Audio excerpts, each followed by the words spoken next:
그래요. 이제 시간도 됐고 하니까 시작을 하죠. 뭐 자연스럽게. 예, 뭐. 예.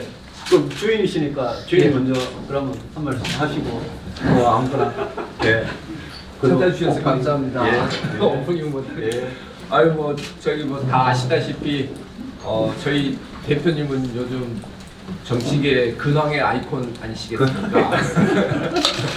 다들 저기 정치부 기자들이 저희 항상 물어보는 것 중에 하나가 유승민 대표님은 요즘 어떻게 지내세요? 저도 몰랐습니다. 저도 좀 몰랐는데 오늘 거의 한 달 만에 좀 뵙는 것 같습니다. 예. 대표님 환영하고요. 예. 고마워요. 그동안 어떻게 지내셨습니까? 예. 그동안 뭐 2월 9일 날 저 기자회견 하고 예, 예.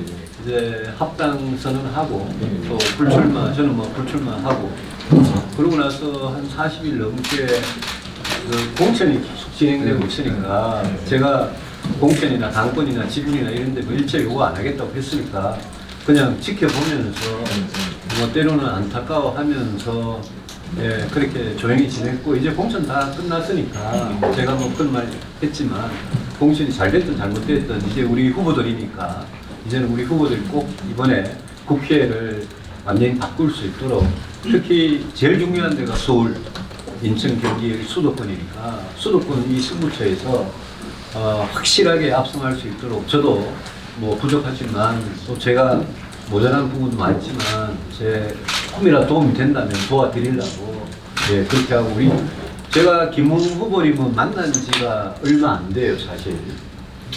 지금 3달하고 며칠밖에 안 된 그런 만난 인연인데 사실 뭐 굉장히 저는 이분을 제가 서로 나이나 이런 것 떠나서 정말 좋아하고 존경하게 된 게 처음 만났는데 제가 검사내전이라는 책 읽고 우리 저 딸내미가 팬이 돼가지고 처음 만난다 그러니까 꼭 사진 찍어오라 그러는데 그러니까 저녁을 같이 먹고는 사진을 찍는데 이분이 저보다 키가 훨씬 크거든요. 저도 제 쪽에 별로 작은 편은 아닌데 제가 대선 후보 중에는 제일 컸습니다. 근데 이분이 키가 워낙 크셔가지고 사진 찍는데 이렇게 한참 이렇게 무릎을 굽혀서 키를 맞춰 주시더라고요. 그래서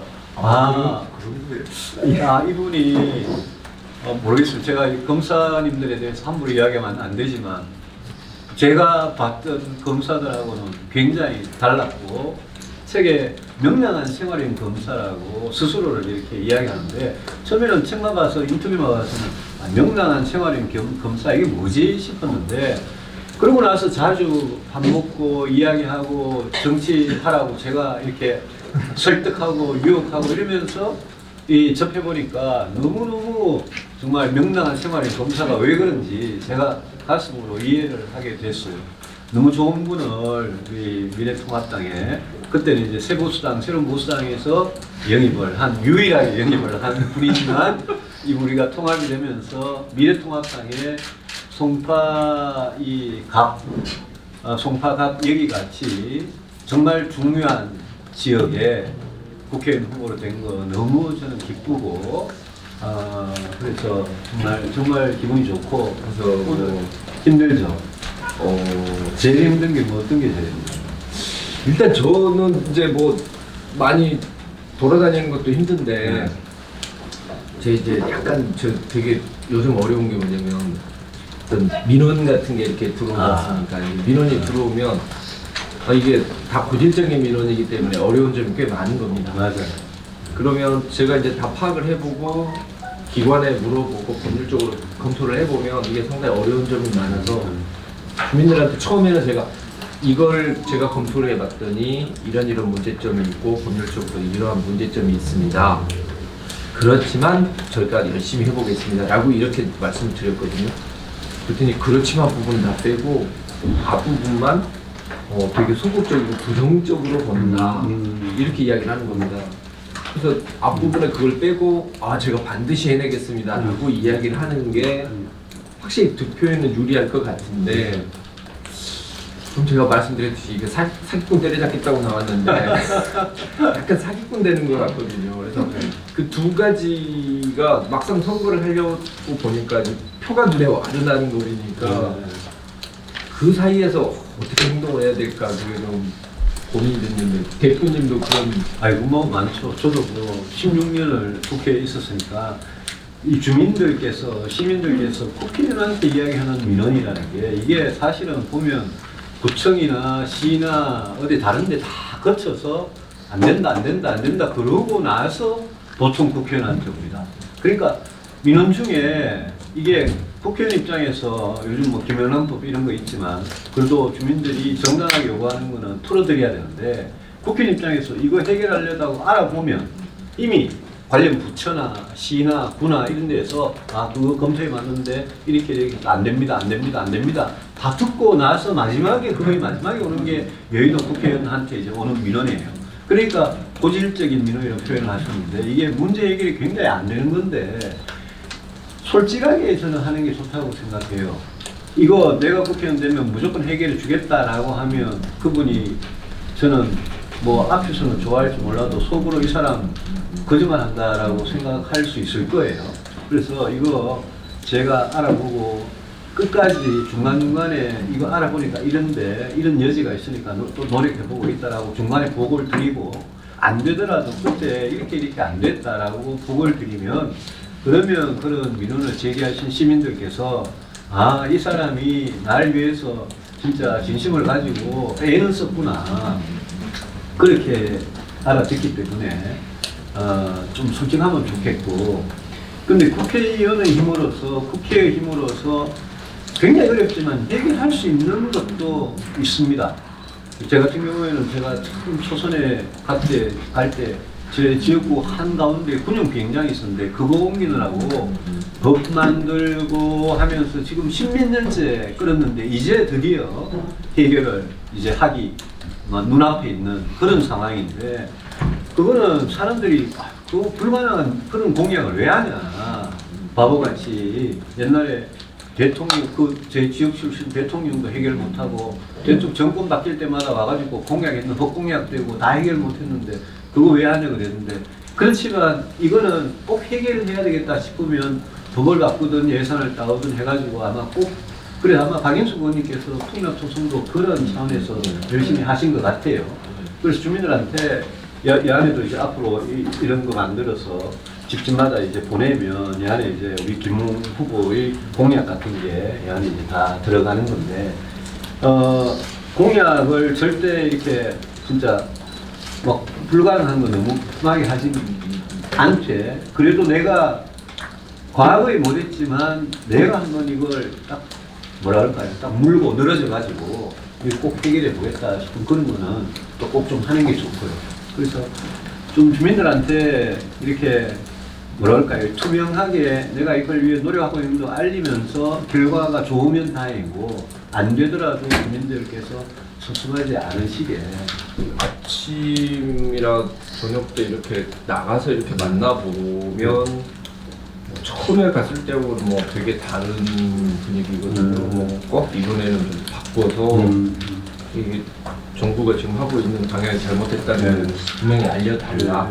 그리고 우리들의 정말 의사는 뭐 방송이나 이런 데 나오는 거와 다르다라는 것을 꼭 알려달라는 분들이 꽤 많습니다. 그래서 오늘 아침에 제 처랑 같이 그 소통업소를 이제 새벽에 돌았는데 와이프가 그 이야기를 하더라고요. 왜 정치를 하겠다라고 하는지 이해가 된다. 되게 많은 사람들이 이렇게 되게 열성적으로 지원을 해주는구나.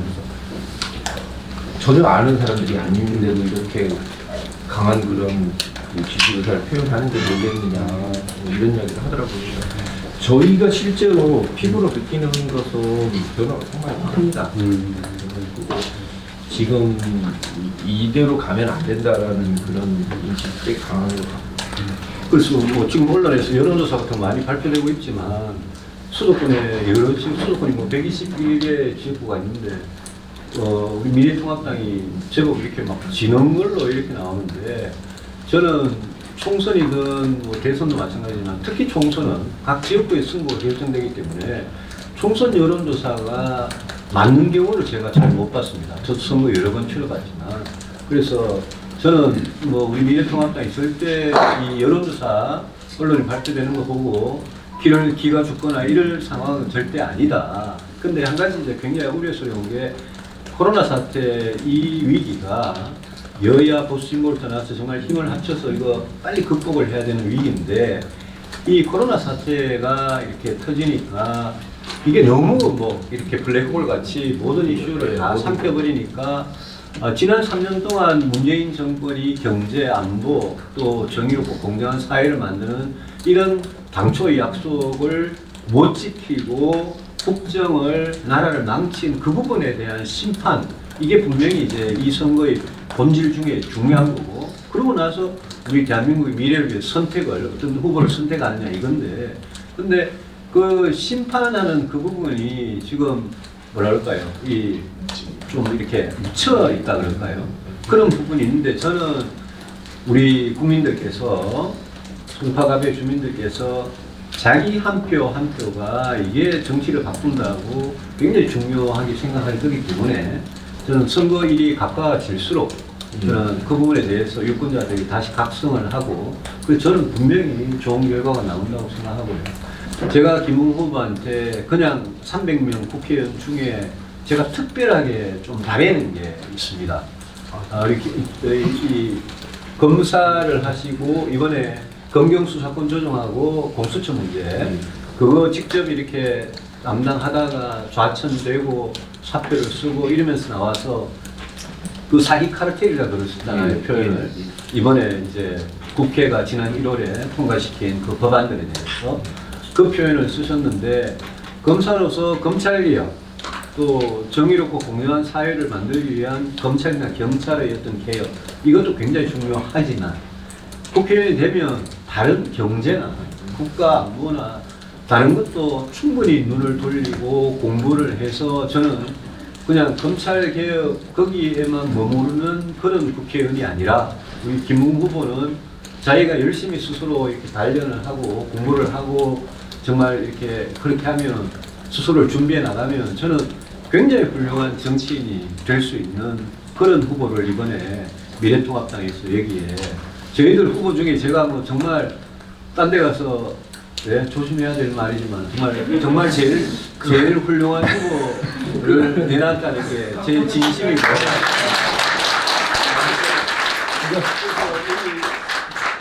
여기 계신 분들이 우리 김웅이라는 새로 정치를 시작하는 이 사람이 정말 대한민국의 좋은 정치인이 돼서, 우리 둘 다 정말 우리 왜 정치하는지에 대해서 늘 고민하는 사람으로서 잘해주기를 정말 바래요. 갑자기 얼굴이 빨개. 뭐 이건 사실 새로운 보수당에 제가 1호 영입이자 마지막 영입이에요. 그래서 뭐 당연히 그렇게 생각을 하실 수밖에 없을 것 같고, 거기에 걸맞게 제가 뭐 정말 노력을 해서 좀 업그레이드 되겠습니다. 그래서 이제 뭐 사실 그때 말이 나서 그런데 친구들이 제일 궁금해하는 게 그 입당식 했을 때 저는 뭐 사기 칼텔이 되게 센 줄 알았더니 친구들은 다 뭐라냐면 제가 권력을 탐했으면 뭐 이 당에 오지는 않았을 것입니다. 자유한국당 왜 안 갔는지도 저도 굉장히 궁금했는데, 그때 새로운 보수당이 얼마나 어려웠습니까? 사람들이 저 당 곧 없어질지 모른다 이러면서 다른 정당부터 새로운 보수당까지 진짜 3년 동안 어려운 길을 겪어와가지고 새로운 보수당에서 지역구 후보로 나오면 이거는 뭐 저부터 뭐 다 진다고 사람들이 예측하고 이럴 때 오셨거든요. 그래서 제가 아니 그렇게 문재인 정권의 검찰개혁에 대해서 그렇게 비판적이고 이러면 자유한국당에 황교안 대표도 그때 근무 인연이 있으시고 또 거기에 뭐 검찰 출신 의원님들 선배들 많을 거고 그리고 권유도 받았을 건데 어떻게 새로운 당에 이렇게 오실 생각했는지 저도 신기해가지고 영입식 하는 날 아침에 혹시 안 올까봐 제가 되게 걱정했어요. 아니 그래서 제가 뭐 그걸 어떻게 왔어요? 권력 택시 타고 갔어요. 뭐 권력을 탑했으면 이 당에는 안 왔을 것입니다라고 했더니 친구들이 저것은 들어가야 되는데 첫날부터 해당 행위를 하더라. 그래서 유승민 대표께서 그 말씀을 듣고 어떤 기분이셨겠느냐 그러더라고요. 나는 바로 옆에 계셨지만 정신이 없어서 표정이 어떤 표정이셨는지 살필 수가 없었다라고 이야기했는데 어떠셨습니까? 제가 그런 해당 행위성 발언을 아니요. 저는 뭐 이분 정치를 하러 권유하면서 제가 이야기를 좀 대화를 해보고 이러니까 그냥 지금 스타일대로 그렇게 솔직하게 그냥 정치 그냥 하시라고, 괜히 정치권에 왔다고 너무 위축되고 조심하고 말을 막 그냥 속에서 나오는 말을 너무 꾸며서 하고 그럴 필요 없다고 그랬는데, 첫날부터 역시 뭐 자기가 뭐 자리를 탐했으면 자유한국당 가지 이런 그때 영입시할 때 이 뒤에 백보드라 그러죠. 그게 미래를 향해 폭풍우처럼, 맞죠? 예. 이렇게 쓴 글씨가 그게 우리 김웅 후보의 글씨입니다. 제가 두 번째 만났을 때가 책을 갖고 사인을 부탁했더니 제 책에다 사인해 준 걸 이제 크게 해가지고 뒤에 제가 붙였는데, 그게 무슨 뜻이에요? 미래를 향해 폭풍우처럼. 좀 죄송한데 저는 이제 주로 그 미래를 꿈꾸고 있는 청년들이나 청소년들에게는 보통 그 문구를 많이 써줍니다. 예전에 미국의 그 유명한 기업가 중에 한 분이 그 연단에 올라가서 졸업 축하 그 연설을 해야 되는데 폭풍과 어마어마하게 몰아친 겁니다. 뭐 폭풍 엄청 몰아치는데 이분이 가서 그 상황에서 딱 그 한마디만 하고 왔다고 하더라고요. 미래를 향해 폭풍처럼 그리고 내려왔다고 했는데, 제가 봤던 그 영어로 그 중에서는 가장 물론 영어였겠죠. 가장 아무튼 그 강렬했고 가장 그 연설 중에 가장 최근에 나온 연설 중에 가장 뛰어난 거 아닌가 싶어서 사용을 하고 있습니다. 그래서 근데 그걸 쓸 때 우리 후보님 뭐 정치를 하면서 무슨 각오랄까 이런 게 있나요?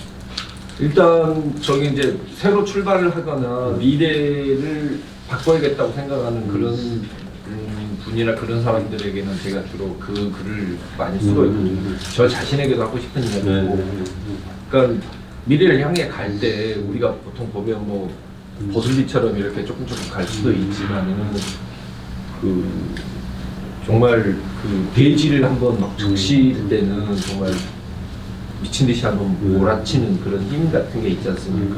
그래서 광야를 정말 흠뻑 적시는, 그래서 새로운 그 봄도 만들어내는 그런 힘, 그런 이제 풍우 같은 정신으로 한번 미래를 향해 가보자, 뭐 이런 취지였고요. 유권자를 만나서 이렇게 악수를 하거나 하면 건네거나 이러면 이분이 내 찍을 건지 안 찍을 건지 이렇게 알기 감이 와요? 예? 예. 눈으로 욕을 하는 능력도 저는 이건 제가 잘 못 믿겠는 게 정치를 한 10년 이상은 해야 약간 그런 감이 딱 오는데, 아니 저희 소파분들은 예. 눈으로 다 알려주십니다. 나 절대 너 안 찍어놨지. 그 뭐 명함 안 줘도 돼, 난 너 찍어줄 테니까 뭐 이러든지. 너 지역구는 아니지만 너 관심 있어. 뭐 눈빛 좀 알겠더라고요 이제는. 저번에 한번 저한테 문자로 이야기를 해주셨잖아요. 힘들더라도 꼭 눈을 마주치려고 노력을 해야. 그 뒤로부터 계속 눈을 마주치려고 계속 노력을. 요새는 다 마스크 쓰니까 또 눈밖에 볼 게 없어요. 그래서 더 집중이 되는 것 같아요. 눈에서 신호를 읽는데 제가 뭐 그러죠.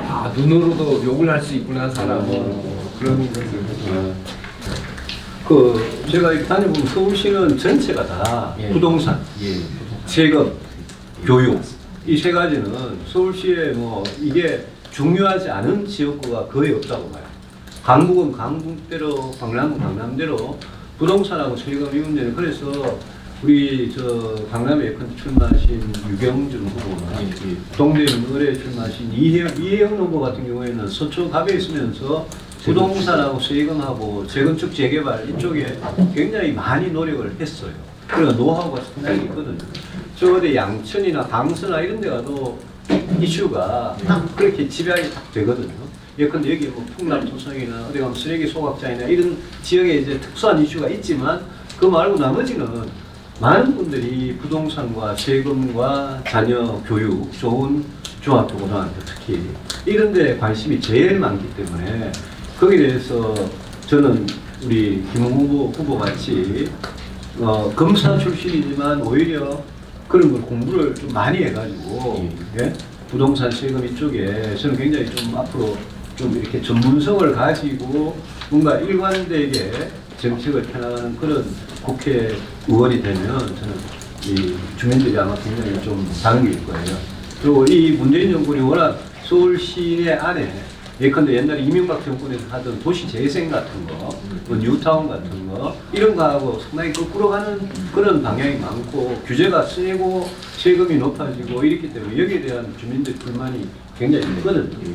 그래서 그 부분을 좀 우리 다른 지역의 후보들하고 또 당에서 내는 정책하고 조금 일관성을 가지면서 우리 이 지역에 맞는 그런 이 정책, 법안 이런 거를 좀 하실 수 있도록 그래 했으면 좋겠어요. 특히 경제가 지금 이 코로나 중간에 와중에 또 이 끝나더라도 어느 정도의 위기, 어느 정도의 큰 공황 사태가 올지 지금 아무도 예측을 못하는 거고 원래 만약 우리 경제가 마이너스 성장을 하면 이 마이너스 성장이라는 거는 몇 프로 뭐 마이너스 5%라 10%라 이거는 우리가 예측을 할 수 없을 정도로 지금 굉장히 얼어붙고 있기 때문에 또 이게 우리 경제가 그런 게 아니라 세계 전체가 그렇게 되기 때문에 오늘 또 우리 당에서 이제 그 비상 경제 대책 이런 거 이제 발표도 하기 시작하고 이러던데 이 그런 부분에 대해서 우리가 좀 우리 미래통합당이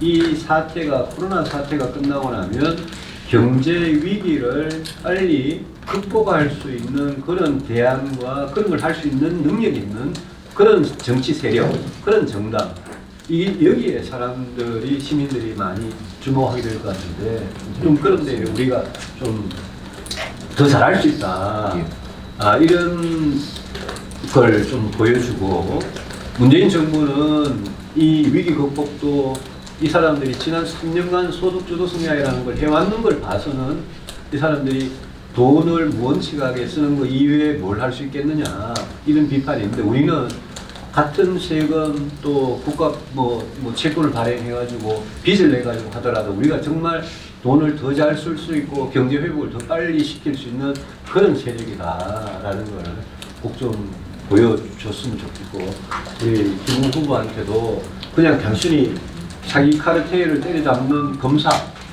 이상의 그런 거를 주민들은 바라실 것 같아요. 저희 그래서 사실은 이제 지금은 당장 제가 그 부분에 대한 지식이 짧기 때문에 저희가 이제 그 분야의 전문가들을 특보로 모셨습니다. 그 특보들과 같이 다니면서 저 주민들에서 간담회를 갖고 지금 이야기를 듣고 있거든요. 그걸 쭉 좀 앞으로 계속 발전을 시켜나가서 저도 좀 공부를 하고 특보들한테 좀 들을 그러면서 아까 말씀하신 것처럼 싸움만 하는 돈이 아니고 집도 지을 줄 아는 그런 정치인이 되도록 노력을 했습니다.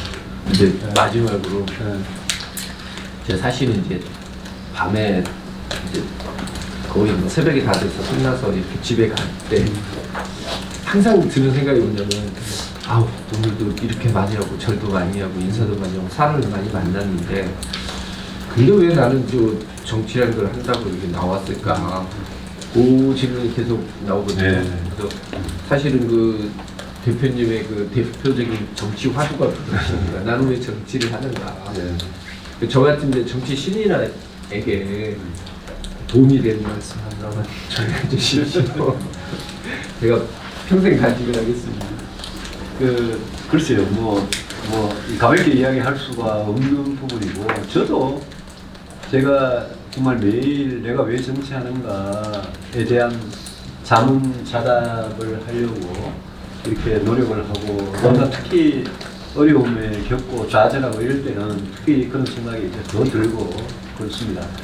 우리가 그냥 아까 자리를 탐하면 자강학당 간다고 그랬는데, 우리가 그냥 국회의원이라는 게 정치를 하는 뭐 대통령도 마찬가지고 이런 자리라는 게 그게 자기의 권력 또 뭐 사리사욕 이 권력을 가지고 휘둘러 가지고 힘을 과시하고 그러기 위해서 정치하는 사람들이 있을 수 있겠죠.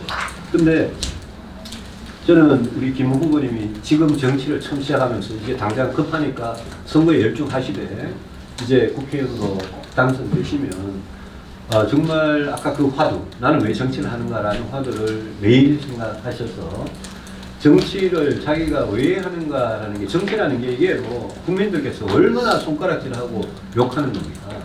뭐 국회의원만큼 뭐 국민의 어떤 신뢰 제일 바닥이 늘 국회의원 아닙니까? 그런데도 그 국회의원들이 300명이 모여가지고 국회라는 걸 구성해가지고 거기서 모든 법을 만들고 예산을 통과시키고 세금을 결정하고 군대에 보낼지 안 보낼지 결정하고 이런 모든 거 우리 생활을 규정하는 모든 걸 결정하는 데가 사실은 국회고 대통령 아닙니까? 그래서 저는 늘 정말 이 세상의 욕이라는 욕은 다 먹더라도 결국 세상을 바꾸는 힘은 그거는 정치다. 그래서 제가 그런 이야기 자주 합니다만 그 아르헨티나 정치가 굉장히 좀 타락하고 그런 예? 살기가 많이 어려워진 한때 선진국에 갔다가 추락한 그런 나라인데 그 아르헨티나 빈민가에서 신부를 평생 하시다가 지금 교황이 되신 분이 저는 가톨릭이 아닙니다만 프란시스코 교황님인데 프란시스코 교황님이 늘 하느님한테 진짜 공공의 선을 위해서 공익을 위해서 봉사할 수 있는 그런 좋은 정치인을 많이 내려달라고 주님께 기도한다 이런 말을 쓰신 게 있어요. 그런데 저는 정치에 대해서 우리 시민들이 그렇게 손가락질하고 욕하면서 진짜 좋은 사람들이 정치에 들어와서 사심을 버리고 깨끗하게 정말 국민과 나라의 미래를 위해서 정치하는 그런 경우를 보기가 힘들지 않아요? 저는 김홍 후보가 그런 정치인이 꼭 될 거다라는 제가 확신을 가지고 있거든요. 그래서 우리 김 후보님이 평소에도 뭐 부패나 이런 거하고 평생 그냥 싸우고 사기, 예? 사람을 속이고 해치고 이런 거하고 평생 예? 형사부에서 싸워오신 분인데 이제 더 큰 운동장에서 정치를 하시면서 자기 자신의 욕심 이런 거는 그냥 다 집어 던지시고 예. 부인이 또 요즘 적극 협조를 해주신다니까 더더욱 힘을 내서 예. 처음에 부인의 반대가 되게 심했거든요. 그래서 몇 번 제가 이야기할 때 결제 맡아오고 이러시더라고요. 처음에 이거 송파갑 이거 정할 때도 그때도 그래요. 근데 지금은 이제 굉장히 적극적으로 도와주신다니까 너무 반갑고 그냥 우리 보통 보는 그냥 그런 수준의 국회의원이 아닌 그런 정치인이 아닌 국민들이 진짜 매력을 느끼고 존경할 만한 그런 정치인이 될 거라고 확신합니다. 꼭 돼주시기 바랍니다. 감사하고 부담이 엄청난데 오늘 너무 감사드리고